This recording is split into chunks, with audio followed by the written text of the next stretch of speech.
Everyone, it's your boy Courtnay here representing for Corner Flag Talk, and today we'll be starting the Talking Tactics segment, and we'll be dealing with none other than the biggest club in world football, Manchester United.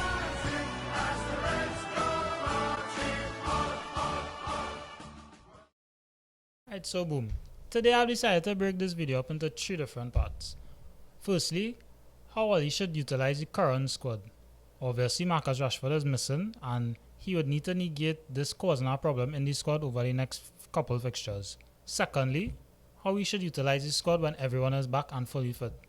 Obviously, this would be a totally different side with minor changes, but it would be a different side.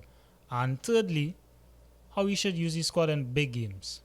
I believe that this was a shortcoming of United last season, their ability to really convert and have any kind of efficiency in big games. And I think Oli should really address this problem this year. So, with United's current available squad, obviously Marcus Rashford is missing. How do we attack this problem? Marcus Rashford brings goals, pace on their counter-attack, and he's the most stable left-sided attacker in United's squad. So, firstly, I think this is how the squad should line up.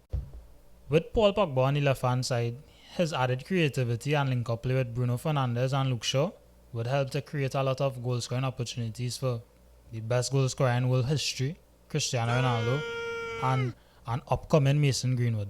On current form, Greenwood looks like he's able to score at will. This would also go some way to replacing the goals output that Marcus Rashford manages to get for United. The only thing that would be missing a bit though is the pace on the counter-attack. As we know, Ronaldo is not the same player he was 10 years ago. Obviously, he's still quick, but it will be difficult for him to put that output constantly during the game. I think, although Greenwood is not as quick as Marcus Rashford, he can go some way to help him solve this problem. With this current squad though, there's still the problem of Mick Fred in the midfield. All United fans know, there's a lack of creativity playing these two players. I think the best way to solve this would be to integrate Jadon Sancho into the squad as soon as he's up to speed with the Premier League, which would allow you to drop either Fred or McTominay, drop Paul Pogba deeper into the midfield, and with this you would also have added creativity to the side. Now, one key thing to know with the previous starting lineup I had was that I featured Greenwood on the left with Sancho on the right. Now, the reason behind this is that I believe getting Jadon Sancho up to speed with playing on the right side for Manchester United is in the best interest of the club moving forward. Also, exposing Greenwood to playing on the left-hand side would all but confirm him as the most ideal first sub off the bench, as he'd have experience playing in all of the front three positions. Now, my second area of interest is how the squad should line up when everyone is fully fit. So, obviously, when Sir Marcus Rashford returns from injury, he has to be included in the squad. If we look at his stats over the past 4 years, he has shown a steady increase in attacking output, apart from last season where he played more than half the season carrying an injury. Now, this will be my starting formation with our fully fit side.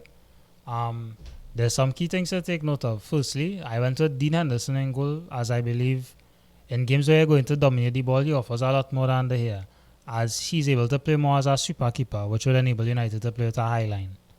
Secondly, Paul Pogba drops into the midfield pivot to play alongside Scott McTominay, while Rashford replaces Greenwood on the left side. One problem United really struggled with last season was their ability to break down teams who played in a lower block. Now, my solution to this would be to use this lopsided formation in the attacking third. I believe that with Varane and Maguire at the back and Aaron Wan-Bissaka playing as more of an inverted fullback alongside Scott McTominay in the midfield, this would give United a strong base which would allow their attacking players to do what they do best. Now, this formation would heavily rely on Sancho's ability to beat his man 1v1 and swing in great crosses or passes into the box, Luke Shaw's ability to link up with others on the left-hand side and play some good crosses and cutbacks into the box, and most importantly, Paul Pogba's ability to play incisive passes and interchange and link up with other players, creating both room and chances for them to flourish. With this setup, I believe Marcus Rashford, Bruno Fernandes, and the greatest goal scorer in world history, Cristiano Ronaldo, to thrive.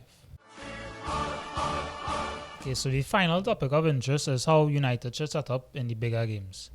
So when Oli first came to United, he was really successful against the bigger teams as it played more into the strengths of his squad.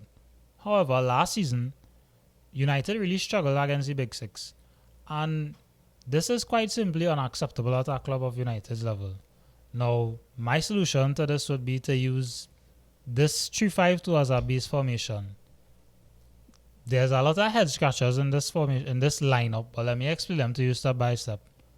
So, firstly, David De Gea has been reintroduced in goal purely because of his shot stopping ability. I think in a big game, he's probably the best keeper for you to call upon.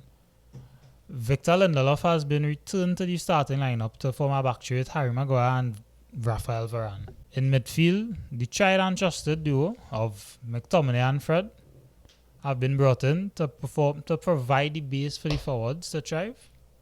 And at right wing back, I've gone for Diego Dalot over Aaron Wan-Bissaka. While Dalot is not as exceptional a defender as Wan-Bissaka, he's no slouch.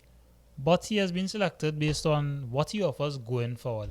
I believe Dalot's ability to create from crosses would be more crucial in this side on the counter-attack. The most controversial decision in this side though is the decision to play Edinson Cavani ahead of Cristiano Ronaldo. A lot of people might hate me for this because, Cristiano Ronaldo is obviously the GOAT and one of the best big game players in world history.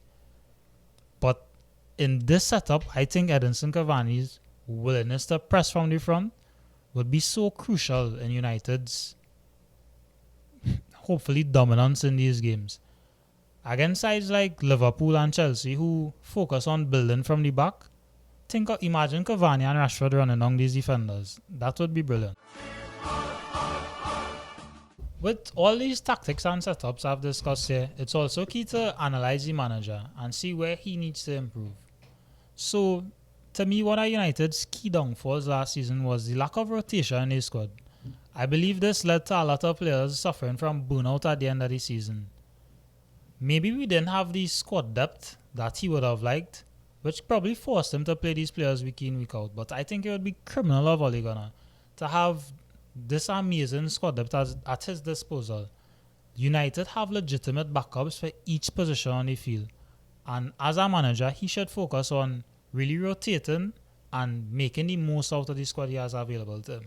Squad rotation would be key coming down the stretch as it would allow United to attack on all fronts and hopefully win a trophy at the end of the season. But be sure to let me know what's yours in the comment and don't forget to like, subscribe and follow Corner Flag Talk on all social media platforms. It was your boy Courtnay here today and peace out.